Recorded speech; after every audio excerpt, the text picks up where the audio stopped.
Hello everyone, welcome to my new channel Educational Hub. Today we will study about DNA replication. तो replication का क्या मतलब होता है? रेप्लिकेशन का मतलब होता है कि डीएनए से डीएनए बन रहा है, यानी डीएनए अपनी खुद की एक कॉपी बना रहा है, तो उसको हम क्या बोलेंगे? डीएनए रेप्लिकेशन बोलेंगे। ठीक है।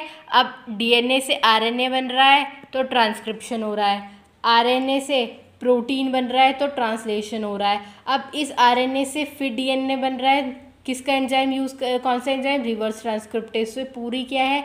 Central dogma of molecular biology है। फिर इंपॉर्टेंट प्रॉपर्टीज़ क्या हैं? डीएनए से डीएनए बन रहा है, यानी रेप्लिकेशन अपनी वो कॉपी बना रहा है, तो ऑटो कैटालाइटिक। ऑटो का मतलब होता है सेल्फ। फिर डीएनए से वो आरएनए बना रहा है, ट्रांसक्रिप्शन यानी हेट्रोकैटालाइटिक। फिर आता है semi conservative. Semi conservative model का मतलब होता है कि डीएनए, आप we all know about that. DNA क्या होता है कि डीएनए डबल हेलिकल स्ट्रक्चर होता है, जिसमें जो कॉम्प्लीमेंट्री जो बेस पेयर्स होते हैं वो किससे अटैच होते हैं? हाइड्रोजन बॉन्ड से। 2 एंटी पैरेलल स्ट्रैंड होते हैं, जो एक 5 prime to 3 prime direction run करता है, और एक स्ट्रैंड 3 to 5 और एक 5 to 3। ठीक है, ऐसे होते हैं। तो उसमें क्या होता है कि डीएनए का जब रेप्लिकेशन होता है, एक तो न्यू स्ट्रैंड बनता है, एक होता है एक पेरेंट स्ट्रैंड बनता है, जिसे हम टेम्पलेट स्ट्रैंड बोलते हैं। कि मतलब उसमें एक सेमी कंजर्वेटिव से पता चल रहा है कि जो सेमी कंजर्वेटिव नेचर है उसमें एक कंजर्व है। पहले डीएनए की जो प्रॉपर्टी है, जो न्यू डीएनए बन रहा है उसमें उसकी जो प्रॉपर्टी है वो कंजर्व है। बाकी अभी इसका जो पूरा एक अच्छा इसको एक्सप्लेन किया गया है मीजल्सन स्टाल एक्सपेरिमेंट के द्वारा, जो आया था, मीजल्सन स्टाल ने दिया था 1958 में। वो मैं एक सेपरेट वीडियो बनाऊंगी जिसमें मैं आपको वो एक्सप्लेन करूंगी। ठीक है। अब एक बात और है, जो डीएनए का सिंथेसिस होता है वो 5 प्राइम से 3 प्राइम डायरेक्शन होता है, जिसमें आप डीएनटीपी प्रिकर्सर्स यूज़ करते हो। फिर इसमें एक चीज़ ये भी पता होनी चाहिए, रेप्लिकॉन क्या होता है? रेप्लिकॉन क्या होता है? डीएनए की यूनिट होती है। ठीक है, जहाँ से मतलब रेप्लिकॉन जहाँ से डीएनए का रेप्लिकेशन स्टार्ट हुआ। सपोज करो यहाँ से एक साइट है, ये मेरे पास डीएनए का हेलिकल स्ट्रक्चर है, यहाँ से स्टार्ट हुआ, यहाँ ख़त्म हुआ, तो यहाँ से यहाँ तक का जो पॉइंट होता है उसे हम रेप्लिकॉन बोलते हैं। It is a unit of DNA in which replication start and terminate to site, this is called replicon. जो अब आप जानते हो कि 2 टाइप के वो होते हैं, सेल्स को डिवाइड किया गया, और प्रोकैरियोटिक एंड यूकैरियोटिक। अब जो प्रोकैरियोटिक में रेप्लिकॉन होगा वो कैसा होगा? सर्कुलर होगा। हमेशा याद रखना कि प्रोकैरियोटिक में जो भी मतलब जो होगा वो कैसा होगा? वो सर्कुलर होगा और मोनोरेप्लिकॉनिक होगा। मोनोरेप्लिकॉनिक का मतलब होता है जो डीएनए की रेप्लिकेशन साइट होगी वो एक ही होगी। यूकैरियोट्स में तो बहुत सारी मल्टी रेप्लिकॉनिक होती हैं, लेकिन प्रोकैरियोट में कैसी होती है? Multi repliconic, because replication proceed bidirectionally. और यूकैरियोटिक में क्या होती है? Contain multiple replication original on single chromosome. ठीक है, यहाँ तक कोई डाउट? अब दोबारा से रिकॉल कर लेते हैं। हमने अब तक क्या क्या पढ़ा? हमें चीज़ों को रिकॉल ज़रूर करना चाहिए जो जो आपने पढ़ा, वरना आप नेक्स्ट टॉपिक पे जाओगे अपना ये वाला टॉपिक भूल जाओगे। तो मैकेनिज्म, सबसे पहले हमने पढ़ा रेप्लिकेशन। देखो, डीएनए से आरएनए हो रहा है, डीएनए से डीएनए रेप्लिकेशन, डीएनए से आरएनए ट्रांसक्रिप्शन, और आरएनए से फिर प्रोटीन बन रहा है, ट्रांसलेशन। फिर आरएनए से डीएनए रिवर्स ट्रांसक्रिप्टेज एंजाइम का यूज़ कर रहे हैं। इस पूरे प्रोसेस को क्या बोलेंगे हम? Reverse transcriptase. ठीक है, mechanism by which DNA makes a copy of itself, यानी उस प्रोसेस को जिससे डीएनए अपनी खुद की एक वो कॉपी कर रहा है एस फेज में, वो क्या है? रेप्लिकेशन है। और डीएनए से डीएनए ऑटोकैटालाइटिक, डीएनए से आरएनए हेट्रोकैटालाइटिक यानी ट्रांसक्रिप्शन। डीएनए सेमी कंजर्वेटिव होता है। रेप्लिकेशन के टाइम में जो डीएनए है उसमें एक स्ट्रैंड बन रहा है नया, और एक में पेरेंटल स्ट्रैंड के फीचर्स हैं, तो कंजर्व है, सेमी कंजर्वेटिव। इसको आप एक्सप्लेन करेंगी, मैं एक्सप्लेन करूँगी मीजल्सन स्टाल एक्सपेरिमेंट के द्वारा, जो मैं एक नए सेपरेट वीडियो में बनाऊंगी। अलग से इसका टॉपिक होगा, बहुत सारा कुछ है। अभी मैंने रेप्लिकेशन रेंडमली लिया है, ये बहुत अच्छा टॉपिक है, एग्जाम्स के लिए भी बहुत अच्छा है, क्योंकि पूरी मॉल बायो ही बहुत इंटरेस्टिंग और इम्पॉर्टेंट है, तो उसका भी एक इम्पॉर्टेंट पार्ट है रेप्लिकेशन, जो मैंने आपको इस वीडियो में एक्सप्लेन कर रही हूँ और अभी तक किया है। फिर रेप्लिकॉन पढ़ा। रेप्लिकॉन डीएनए रेप्लिकेशन की यूनिट होती है, जो स्टार्टिंग से लेकर टर्मिनेट होने तक, जहाँ से रेप्लिकेशन स्टार्ट हुआ और जहाँ तक रेप्लिकेशन ख़त्म हुआ, टर्मिनेट हुआ, उसको बोलते हैं। प्रोकैरियोट में कितना होता है, सर्कुलर होगा और मोनोरेप्लिकॉनिक होगा, ठीक है। और यूकैरियोटिक में मल्टीपल रेप्लिकेशन होंगे, ओरिजिनल ऑन सिंगल क्रोमोसोम, ठीक है। अब देखो रिक्वायरमेंट फॉर डीएनए रेप्लिकेशन, एक तो डीएनए टेम्पलेट चाहिए, वो कहाँ से मिलेगा हमें, पेरेंट डीएनए से। ई कोलाई में तो ओराई रीजन सी होती है, जहाँ पर प्रोकैरियोट है, प्रोकैरियोट में जिस रीजन से रेप्लिकेशन स्टार्ट होता है उसे हम ओराई रीजन सी बोलते हैं।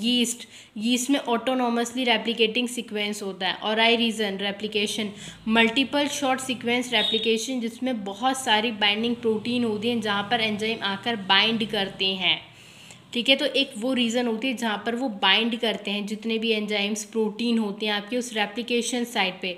तो प्रोकैरियोट में तो मोनोरेप्लिकॉनिक होगा, हमेशा याद रखना। अगर एग्जामिनर पूछे वाइवा में कि प्रोकैरियोट्स में कैसा होता है यूकैरियोट्स में, तो प्रोकैरियोट्स में तो कैसा होगा, यूनिरेप्लिकॉनिक, और उसमें यूकैरियोट्स में मल्टी रेप्लिकॉनिक, सिंगल रेप्लिकन होगा प्रोकैरियोट्स में। AT rich site that allow unwinding of DNA duplex at less energy is required. जो AT रिच साइट है वहाँ से स्टार्ट होगा, जहाँ अनवाइंडिंग जो होगी इसी साइड से होगी, क्योंकि एडेनिन और थायमिन में कितने बेस पेयर्स होते हैं, 2 बेस पेयर होते हैं। और गुआनिन और साइटोसिन में कितने बेस पेयर होते हैं, 3 बेस पेयर होते हैं। तो हमें 3 बेस पेयर को तोड़ने से ज़्यादा 3 बेस पेयर में तो ज़्यादा एनर्जी लगेगी, और जो एडेनिन और थायमिन के होंगे उसमें हमें 2 बॉन्ड तोड़ने तो कम एनर्जी, तो वहाँ से रेप्लिकेशन का जो अनवाइंडिंग होगी वो करेगा। अभी हम पढ़ेंगे हेलिकेज एंजाइम करेगा अनवाइंडिंग, अभी हम एंजाइम का भी पढ़ेंगे। एंजाइम पे भी इस पर अलग से बहुत अच्छा क्वेश्चन आता है, जो हमारे ये MSc एंट्रेंस के क्वेश्चन होते हैं उसमें भी अच्छे से पूछा जाता है। DNTP precursor, deoxy ribo nucleoside 5 triphosphate, ये DATP DCTP ये भी चाहिए होता है। अब इसमें एंजाइम, अब ये मोस्ट इंपॉर्टेंट है एंजाइम। एंजाइम क्या, हेलिकेज। सबसे पहले एंजाइम होगा हेलिकेज। हेलिकेज का काम होता है अनवाइंडिंग कराना। जो डबल हेलिकल स्ट्रक्चर होता है DNA का, उसकी क्या कराता है, उसकी अनवाइंडिंग कराता है, ठीक है। अब इसके 3 ऑल्टरनेटिव होते हैं, DNA A, DNA B, DNA C। जो DNA A है वो इनिशिएशन में हेल्प करता है और मेल्टिंग करता है न्यूक्लियोटाइड की। DNA B it form a हेक्सामर be attach on replication strand. DNA B हेक्सामर कुछ यूनिट बनाता है, और जो वहाँ पर DNA सिंपल थोड़ी सी मेल्टिंग करेगा, न्यूक्लियोटाइड्स को ब्रेक डाउन करेगा। DNA B क्या करेगा, एक हेक्सामर सब यूनिट स्ट्रक्चर बनाएगा जो DNA C होगा, जिसको आप क्या बोलते हो, हेलिकेज लोडर। ये हेलिकेज लोडर क्या करेगा, इस DNA B को वहाँ पर लेके जाएगा उस पर न्यूक्लिक DNA के डबल हेलिकल पे, उससे इसकी मेल्टिंग कराएगी और क्या बनाएंगे, रेप्लिकेशन फॉर्क बनाएंगे। फिर SSB प्रोटीन्स होगा, ये भी एंजाइम होता है। The separated strand are inhibited form subsequently reannealing it bind cooperatively to prevent, कि जो हाइड्रोजन बाइंडिंग होगी फर्दर। अब आपने रेप्लिकेशन, अब हेलिकेज ने तो अनवाइंडिंग कर दी, जो डबल हेलिकल स्ट्रक्चर था उसकी क्या कर दी, उसने अनवाइंडिंग कर दी है। अब अनवाइंडिंग हो गई, उसमें रेप्लिकेटिंग फॉर्क बनेगा। जो SSB प्रोटीन है वो उसमें हाइड्रोजन बाइंडिंग फर्दर ना हो उसको प्रिवेंट करेगा, SSB प्रोटीन, ठीक है। इसके बाद आता है फिर टोपोआइसोमरेज। टोपोआइसोमरेज को हम गायरेज बोलते हैं, क्या बोलते हैं, गायरेज बोलते हैं इन प्रोकैरियोट्स। यूकैरियोट्स में तो वो टोपोआइसोमरेज ही होगा, बट यदि हम उसमें देखें प्रोकैरियोट्स में वो गायरेज होता है। It helps to prevent further super coiling after DNA unwinding. देखो जब DNA की अनवाइंडिंग हो जाएगी, अगर वो फिर से सुपर कॉइलिंग हो गया तो फिर कैसे रेप्लिकेशन होगा, उस एक तो SSB प्रोटीन आ जाएगा। SSB प्रोटीन क्या करेगी कि हाइड्रोजन जो बाइंडिंग है उनको प्रिवेंट करेगी कि हाइड्रोजन बाइंडिंग फिर से ना हो जाए, और ये जो टोपोआइसोमरेज है ये क्या करेगा, अनवाइंडिंग से प्रिवेंट करेगा। फिर DNA primase, DNA G it synthesize a short RNA primer to chain DNA elongation. ये न्यूक्लियोटाइड्स को अटैच करेगा, इससे DNA की चेन इलोंगेट हो जाए। अब DNA पॉलीमरेज 3, ये मेन रेप्लिकेटिंग एंजाइम होता है। ये क्वेश्चन MCQs में बहुत बार आता है और इसमें भी पूछा गया MSc के एंट्रेंस में। तो ये क्या होता है, DNA polymerase 3rd, 2nd, 1st ऐसे होते हैं, 3 होते हैं, 1st, 2nd, 3rd। तो 3rd वाला सबसे पहले आएगा। ये मेन रेप्लिकेटिंग एंजाइम है। It catalyses the most of DNA synthesis that occur during DNA replication है प्राइम प्रूफ रीडिंग एक्टिविटी। फिर डीएनए पॉलीमरेज 1 क्या करेगा, गैप फिलिंग करेगा, डीएनए रिपेयर करेगा, प्राइमर रिमूव करेगा, जो भी प्राइमर होगा आरएनए प्राइमर उसको रिमूव कौन कर रहा है, डीएनए पॉलीमरेज 1। फिर डीएनए को रिपेयर कौन कर रहा है, डीएनए पॉलीमरेज 2। ठीक है, डीएनए पॉलीमरेज फर्स्ट क्या करेगा, अब आरएनए प्राइमर रिमूव कर देगा, फिर जो गैप हो गया उसको फिल करेगा, फिर डीएनए लाइगेज आ जाएगा और उसको टाइटली क्या कर देगा, उसको सील कर देगा।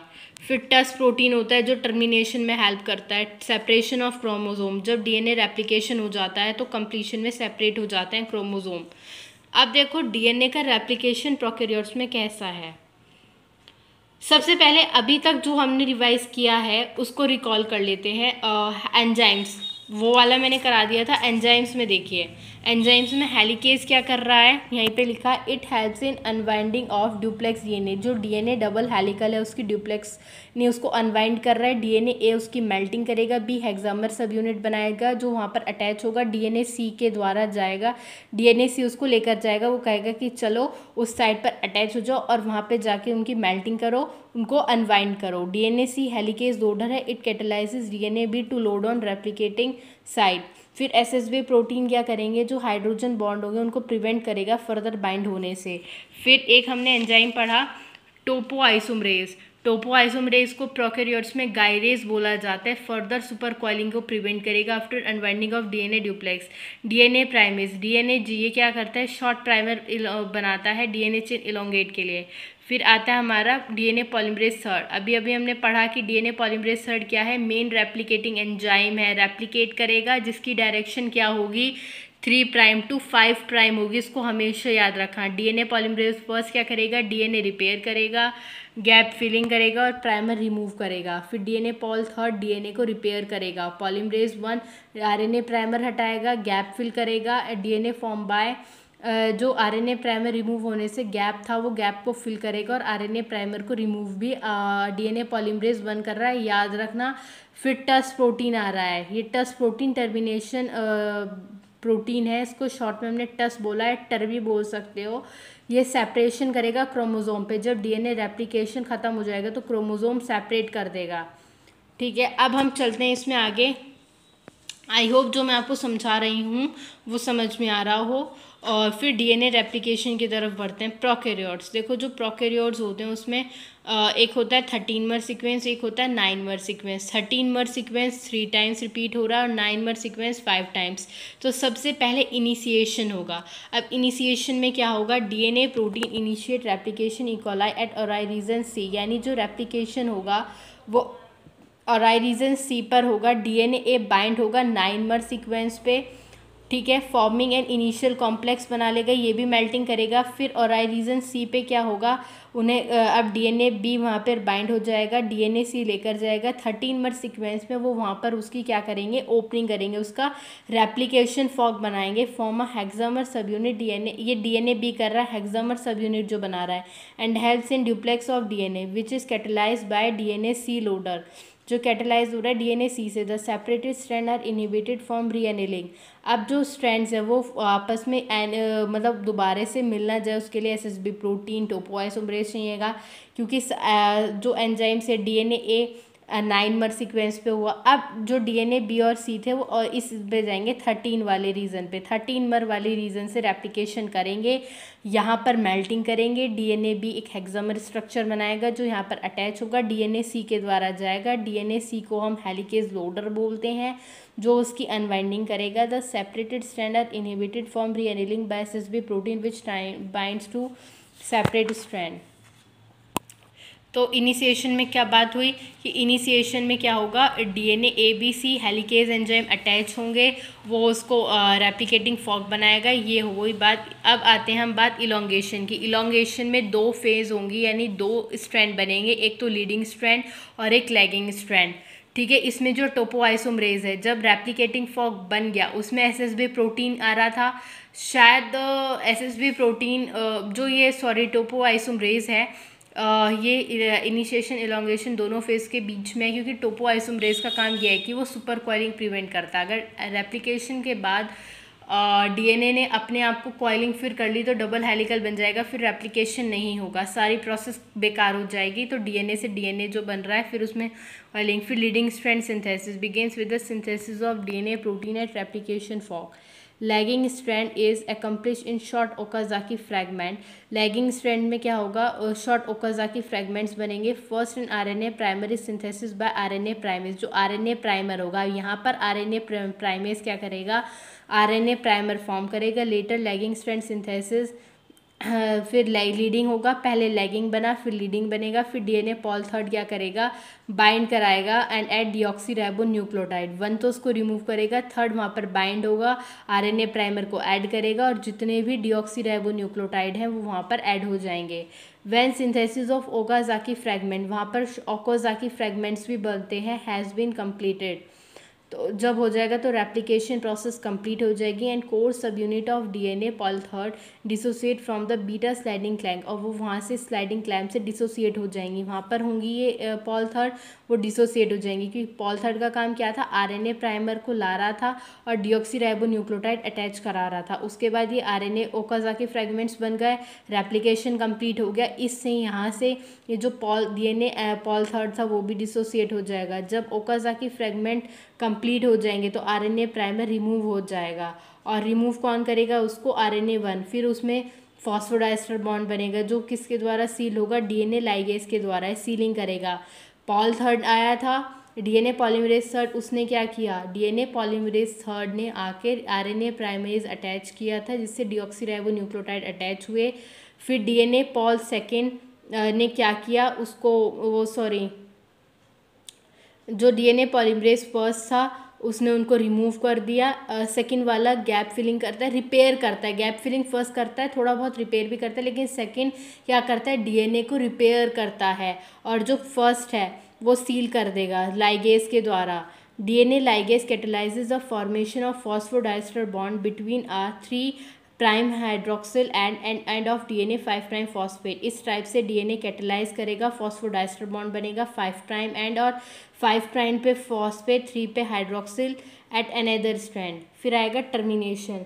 2 replication fork of circular E coli chromosome meet of terminus region पे मिलते हैं और कॉल्ड टर सीक्वेंस। टर में क्या हो रहा है कि वहाँ पर रेप्लिकेशन कंप्लीट हो गया है। The ter sequence function as binding site a protein called TERS, termination utilizing substance। One ter complex function per cycle, एक ही रेप्लिकेशन साइकिल पे एक ही टर कॉम्प्लेक्स काम करेगा। ठीक है, तो बात समझ में आई। इनिशिएशन में क्या हो रहा है, अनवाइंडिंग हो रही है हेलिकेज एंजाइम, फिर इलोंगेशन में लीडिंग और लैगिंग स्ट्रैंड बन रहा है, Okazaki fragment, RNA DNA pol third आएगा, आरएनए प्राइमर अटैच करेगा और बहुत सारे डीऑक्सीराइबो न्यूक्लियोटाइड अटैच हो जाएंगे। फिर फर्स्ट वाला क्या करेगा, उसमें फर्स्ट वाला जो होगा उसको रिमूव कर देगा और जो डीएनए लाइगेज है उसको सीलिंग करेगा। टर्मिनेशन में टस प्रोटीन आएगा। The replication fork of circular E coli a terminus reason containing multiple copies of 20 base pair sequence called टर। अब टर सीक्वेंस एक साइकिल पे एक ही टर कॉम्प्लेक्स फंक्शन करेगा।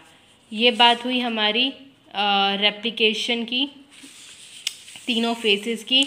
और ये इसका एक छोटा सा डायग्राम है कि यहाँ पर रेप्लिकेशन फॉर्क बना, हेलिकेज ने इनकी अनवाइंडिंग कराई, ये लीडिंग स्ट्रैंड है, शॉर्ट ओकाजाकी फ्रैगमेंट है, ये आरएनए प्राइमेज होगा, ये जब न्यूक्लियोटाइड अटैच होंगे, एसएसबी प्रोटीन है, ये क्या कर रहा है, उसको प्रिवेंट कर रहा है हाइड्रोजन बाइंडिंग को। फिर ये फर्दर यहाँ पर डीएनए लाइगेज अटैच होगा, ये क्या करेगा, डीएनए की सीलिंग करेगा। ठीक है, ये इस तरीके से बन जाएगा, ये रेप्लिकेशन है। आई होप आपको मेरा वीडियो पसंद आई हो, और प्लीज़ इसको लाइक शेयर सब्सक्राइब ज़रूर करें। आगे मैं इसी तरीके से वीडियोस अपलोड करती रहूँगी। Thank you.